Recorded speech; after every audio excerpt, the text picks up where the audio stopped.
Hi everyone, welcome back to my channel. Today I have the April update to my Makeup Planners book club. This is a project plan that I created because I wanted to read more books. I felt like I wasn't reading as much as I used to do, and I had a lot of unread books in my bookshelves. So I wanted to read more books, and the best way to do that, I thought, is to combine, makeup planning, do something fun with makeup, and also, read books, talk about books. So this is the best of two worlds merging together, makeup and books. And I've been really successful. I did this project last year, and I read so much more than I had done previous years, and I'm feeling like I'm on to that same positivity. These are the books that I have read this year, or this month, not this year. So what do you do in this project? I talk about the book that I am currently reading. Then I roll some makeup or beauty items in that in some way corresponds to that book. It can be very, very loosely interpreted here. It's, you need to find something in your stash that will kind of have something from the book. And yeah, you set your goals, that is it. So I've been doing this since January, and I still have some items left from January that I've been working on, but let's talk about the book that I was reading in March first, and then we shall talk about all of the beauty items that are in this project. Last month I was reading this book. This is Metal Slinger by Rachel Schneider. I have since finished it. This is a fantasy. It's an indie release, or what do you say in the book business? This is not released from any editor. It's an independent release. This is the Fire Metal Book 1. It is about... what was her name in the beginning? It's about Bryn. She lives in Alaha, or with the Alaha people, out in the ocean. Their people have been banned from the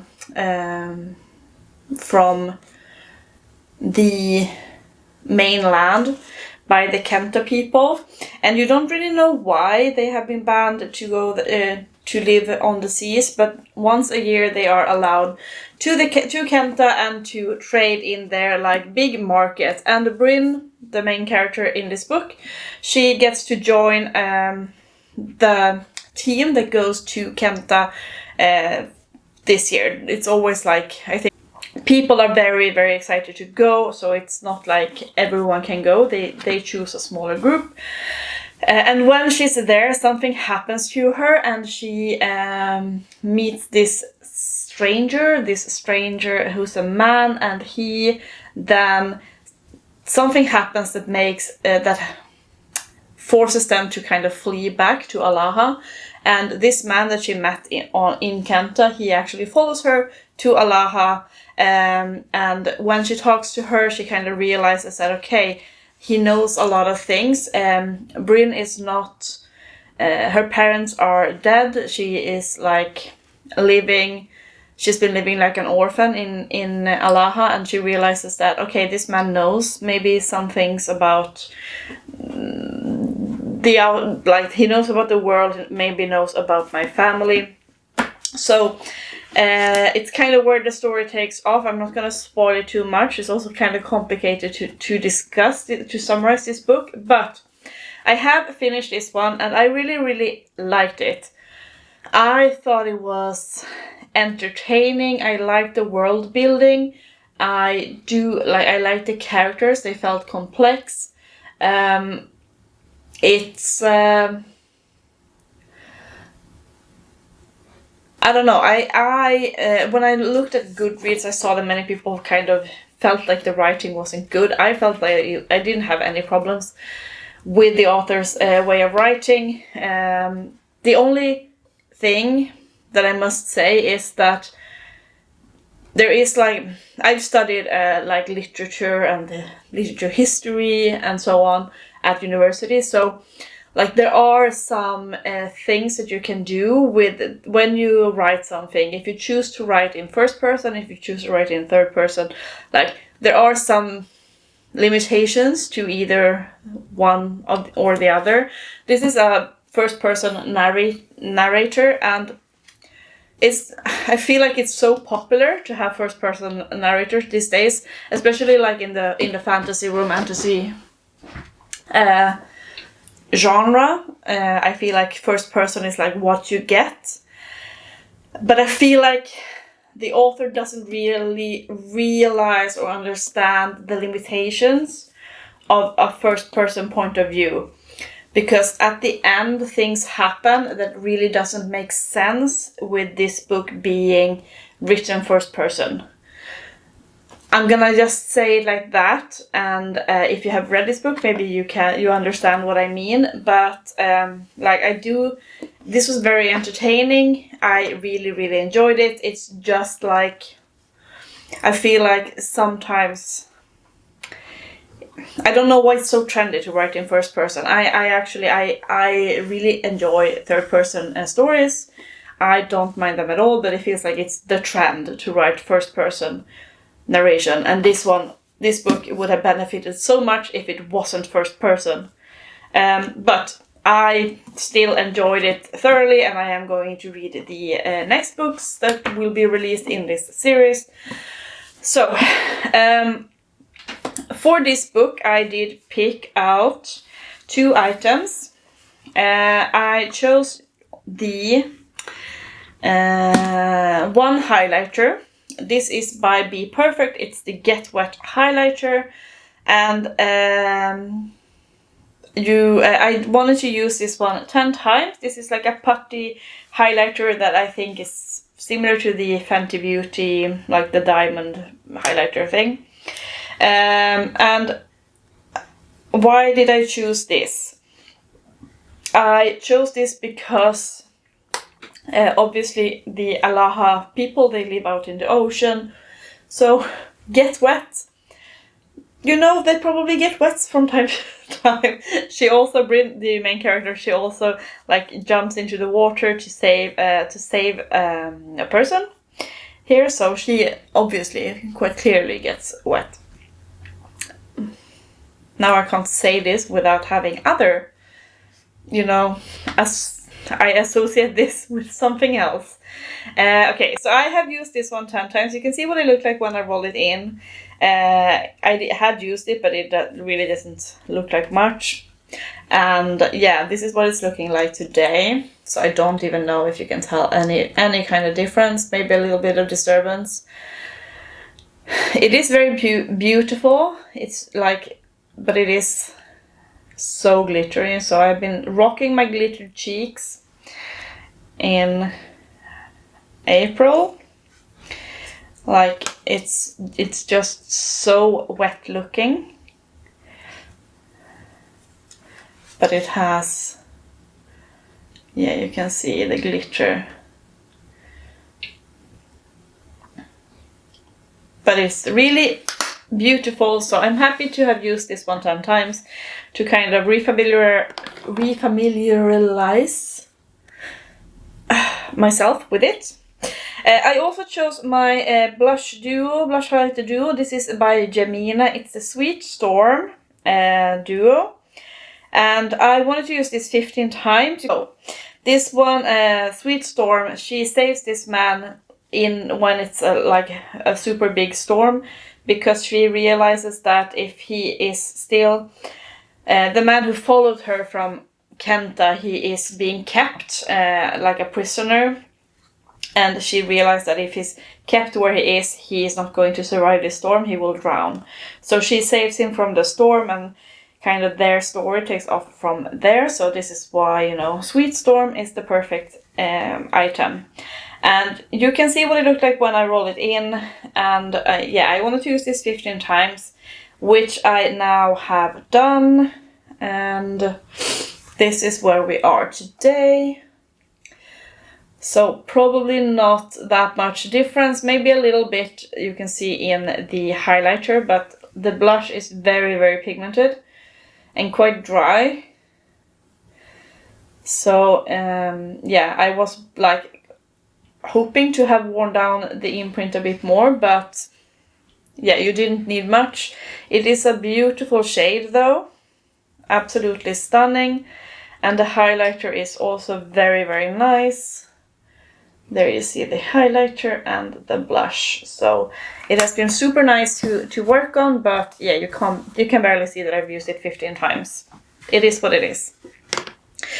Then from last update, I had a couple of more uses on my Kaleidos Liquid lipstick. This is in the shade Cold Smoke, and I rolled this one in when I read the novel Quicksilver. Because the main male character in that book, he has like some kind of smoke. He's not controlling shadows per se, but it's more like a smoke that is his magic. So the lipstick Cold Smoke was perfect. This is actually not what the name suggests, a gray. It's a very dark brown shade. You can see it there. So it's very dark on my pale ass, but yeah, I wanted to use this one 15 times, and now I have now completed that as well. For Quicksilver, I also enrolled the fragrance by Scents by Northern Ireland. It's the fragrance Arctic Elegance. This is a very small indie niche brand. They are and they are from like where I live in northern Sweden. So the perfume Arctic Elegance I felt worked well with the book Quicksilver, because that it takes place in like an Arctic country or landscape. The majority of the book, I should say. So I wanted to finish this perfume to completion. This is something that I wanted to finish in 2025 anyways, so I thought this is the perfect time to work on it. And you can see what it has been looking like. I read Quicksilver in February, so that's when I rolled it in. Last update I did not have that much left, as you can see, but I had not been able to finish it, but now I have. So this is now a finished. I mean, there is the slightest bit left in there, but I am calling this one done. Not my favorite. It smells very like fresh and soapy, which is not my favorite type of scent. I like them to be spicy, woody, like orientalish, and yeah, so I will not repurchase this one, but I'm happy to have used it up. This is the only size it comes in, so I mean, you don't get a lot. Then the final item that I have been working on is actually something I've been working on since January, when I read the novel Kindred by Octavia E. Butler. If you don't know, Kindred is a time travel novel, and the main character in that book, she travels back to 1815 in America. So I was very smart and I enrolled an eyeshadow. I have a lot of eyeshadow in my stash here, and I looked at my spreadsheet and picked the eyeshadow that is a shade number 1815, and this is from this palette. It's the Unearthly Cosmetics and Chippo Grey palette, and the shade 1815 is the shade Amai Vangu, which is a very, very like pink red shade. And I set the steep goal to hit pan in this shade with it, which, you know, it didn't have much use at all, as you can see, in January. And I have been working on this okay. I think I used it about like maybe 7 times between January and February. And then I used it, I think maybe an additional 8 or 7 times for February. And in March I had started to get like a good dip in this one, and I have now used this shade 29 times. No, hang on. I have used it 24 times. I'm sorry. It is what I am wearing today on my outer like corner. And yeah, it's looking like this. So Still no pan. But I mean, the dip is dipping. So 24 uses. This is the shade. It's very, very pigmented, so you don't need much. I'm not sick of this one yet. It actually works really well with other shades I'm panning from my Panda palette in order, for example. So I'm gonna keep it in. I do really, really want to hit pan in this one. Like, I will come back if I have reached 50 uses and there's still no pan, I might reconsider, but like, I feel like I'm putting in the effort. I really want to have a pan in this eyeshadow palette. But yeah, 24 uses, so it is going to stay in. And that is it. Those are the items that I have been working on. So before I will talk about the book I'm currently reading, let me talk about the other books that I read in March, April, and then what book I'm reading now, and what items I will enroll in correspondence to that book. Alright, so I always at the end of this video add my TBR, like the books that I plan to read. I don't pick that many because I don't want to overwhelm myself. But I picked 4 books last month that I wanted to read, and I actually read all of them. So let's talk about, we can start with this one. This is the book Paradise by Abdulrazak Gurnah, a Nobel Prize winner. I think I got this when I turned 30 or something from a friend, but yeah, it's been in my shelves for some time now. I didn't really like this one. It's not my type of writing or type of story. It's about, what was his name? Yusuf, and him like growing up in Africa during like the colonization of Africa. I think I don't know which war, because at the end they are talking about, you know, the soldiers and the war. Probably God, I don't know my history, but yeah. So it's about him growing up. He is, when he's very young, I think he's like 11 or 10, he's actually not sold, but his family had a debt to a man, so to repay the debt they actually like give them his son so he can work for him until the debt is paid. So he's basically like sold as a slave until the family had repaid their debts.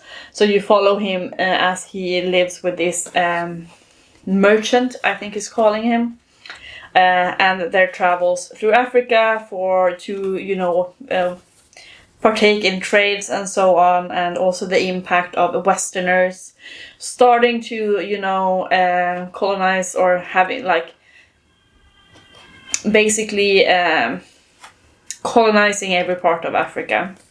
So it wasn't really for me.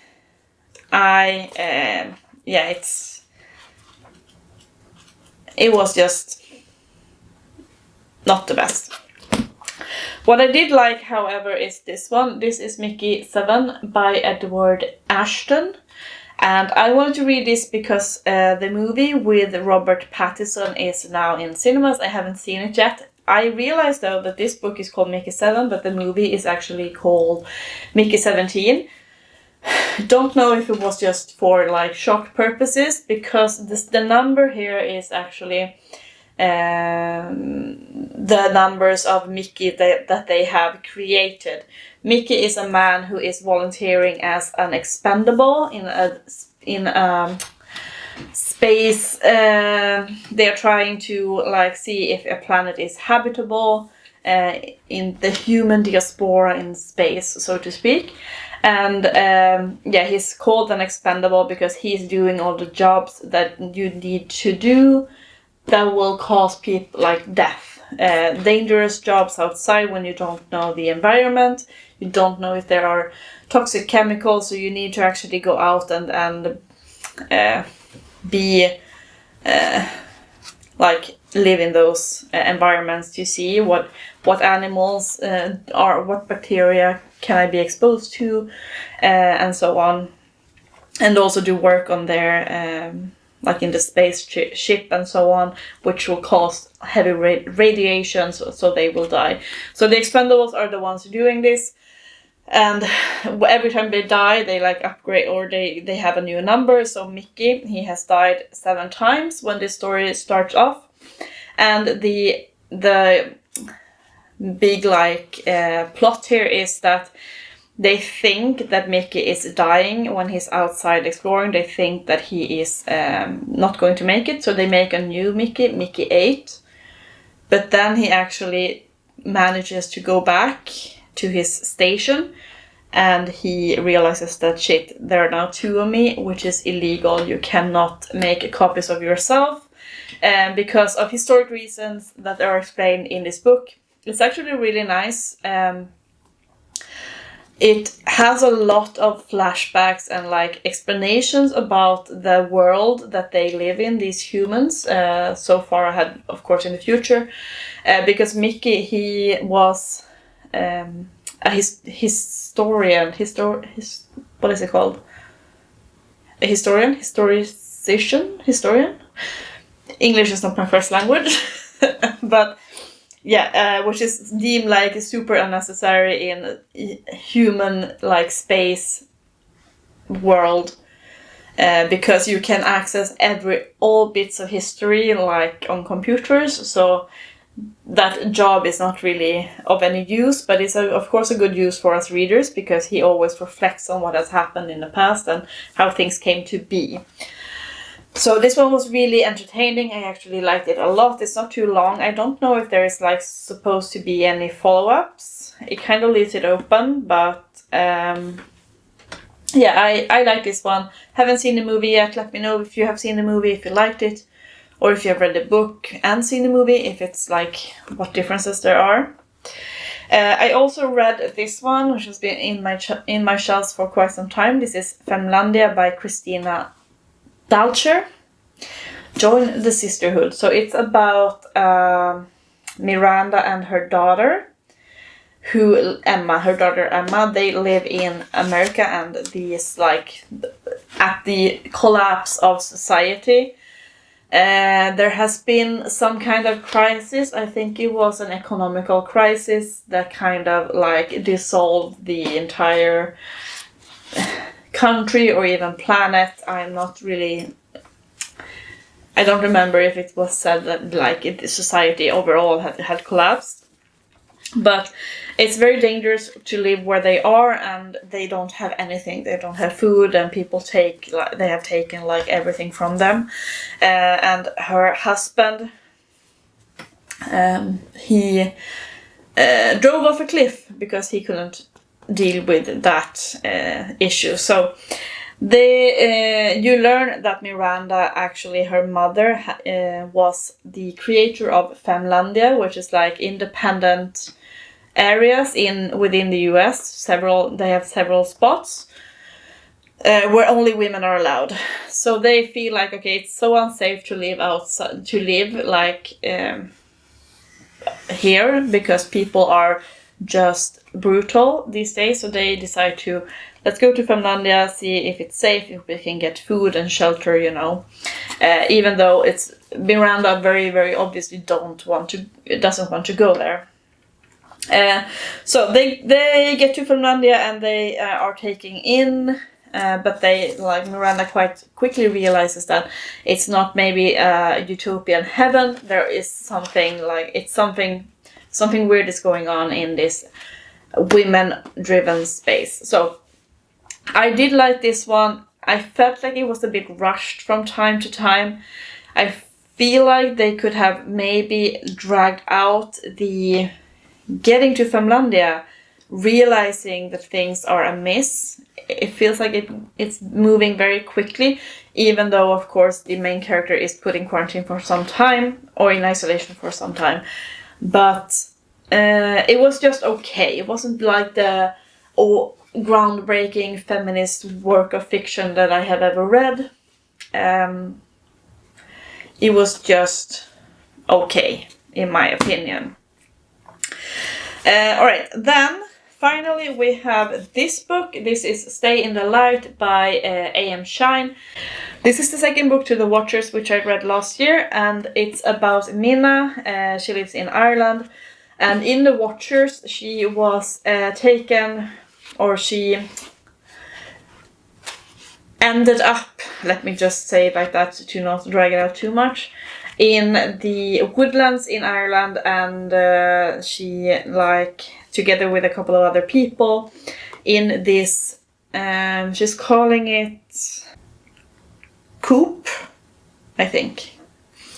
And in there she realizes that because outside, the Watchers are, they're outside of this coop, there are creatures, terrifying creatures, and every night there is a bright light shining up in the coop, which has like a big glass window, and outside these Watchers will stand and watch the people. And at the end of the Watchers, they, Minna and a couple of others, they manage to escape from the coop. So this one kind of takes up after that. And the, like, I felt like The Watchers could have been a standalone book. I did really enjoy this one. I feel like the stakes are higher. Many questions that you had, like, were wondering about are moving on here, and kind of some are answered maybe, some are not. But I really enjoyed this one. This is horror, but not like, this is fantasy for me. I don't read much horror stories, so, but this is more like fantasy horror and not just ghosts and, you know, demons or whatever. This is about in Irish folklore. It's about fairies. Trendy, you know, but it's an interesting twist on the fairies. Primarily about changelings, and I really enjoy, like, the way that this author is writing. He's writing... I thought this author was a woman because of, like, most of the characters are women, and I feel like he's writing female characters really well. Sometimes you can kind of notice that, okay, this is a man writing a woman. I did not feel that at all in this book, which is why I was surprised to learn that he is actually, you know, a man. But yeah, I really love this book. I think that out of all of the books that I've read, this one was the best. Also, this is written in third person, which is... I don't know. I just like it. It was a breath of fresh air after all of the first person narrators that I had to tackle here. So, those are the novels that I read. We are going to talk about the book that I'm currently reading, which is this one. This is Several People Are Typing by Galvin Casselk. And this is a very interesting book. I started reading it yesterday. It's written like a chat. So obviously this one will go very quickly because it's written like an online chat. It's about Gerald, and he has his consciousness uploaded into the company's Slack channel. I think Slack is like the company online platform that they use. So he's trapped in there. His mind is trapped in there, and he's trying to get, like, what is happening? Why is this happening?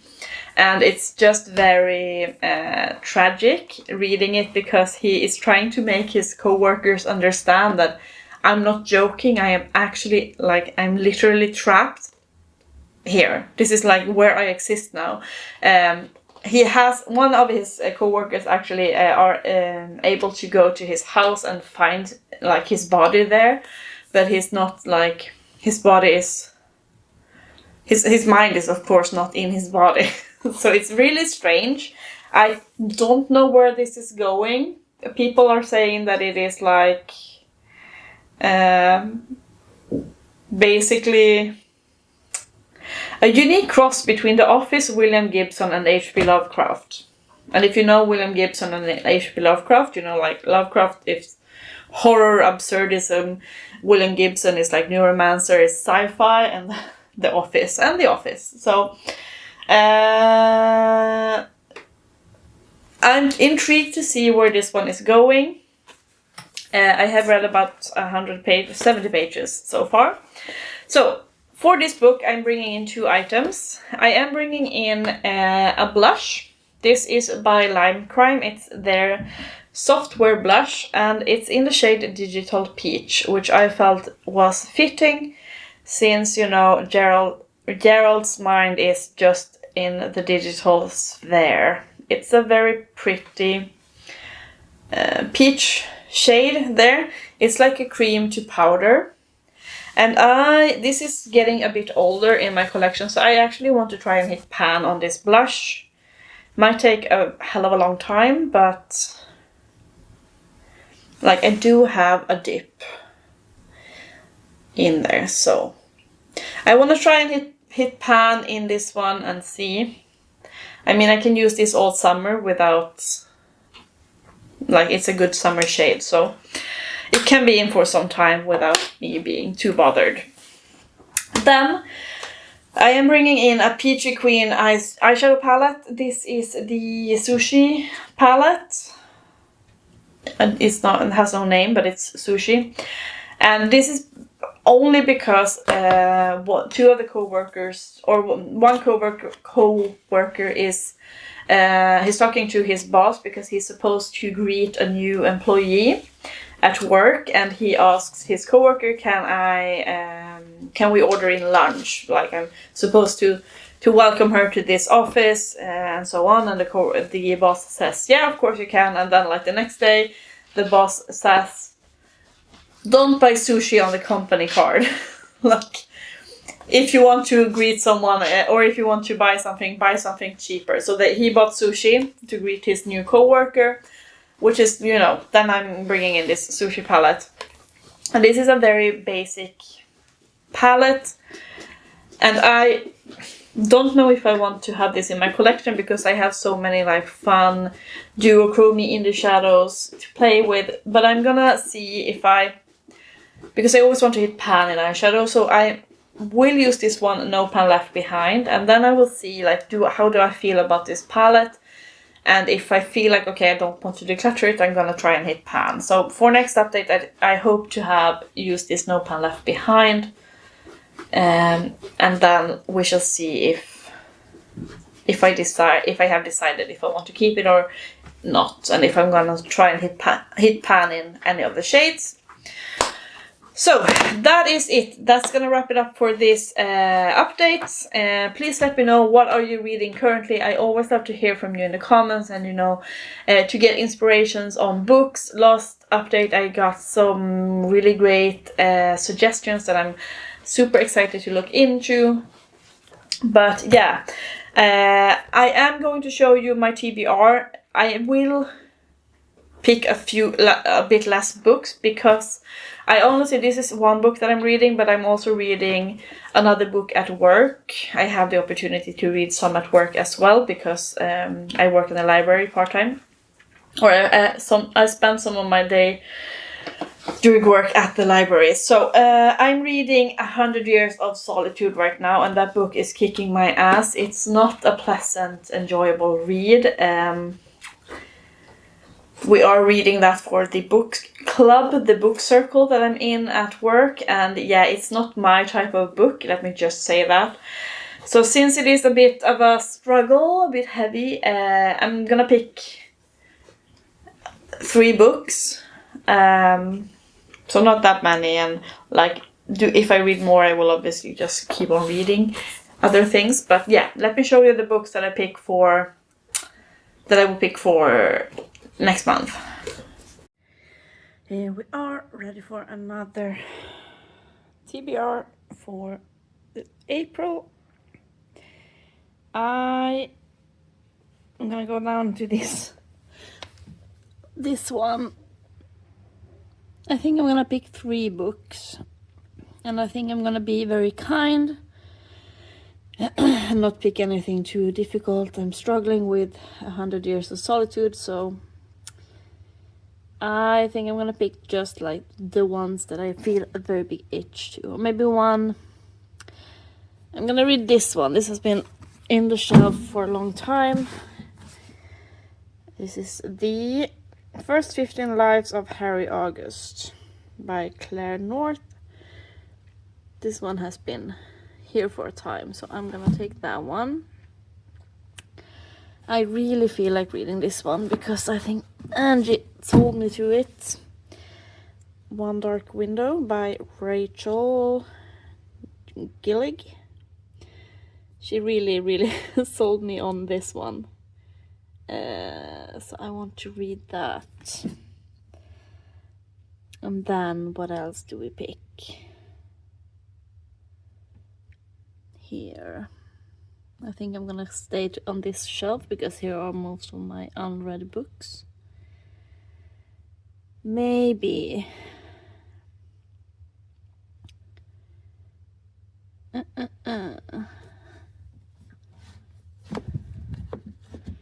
This one has also been in here for some time.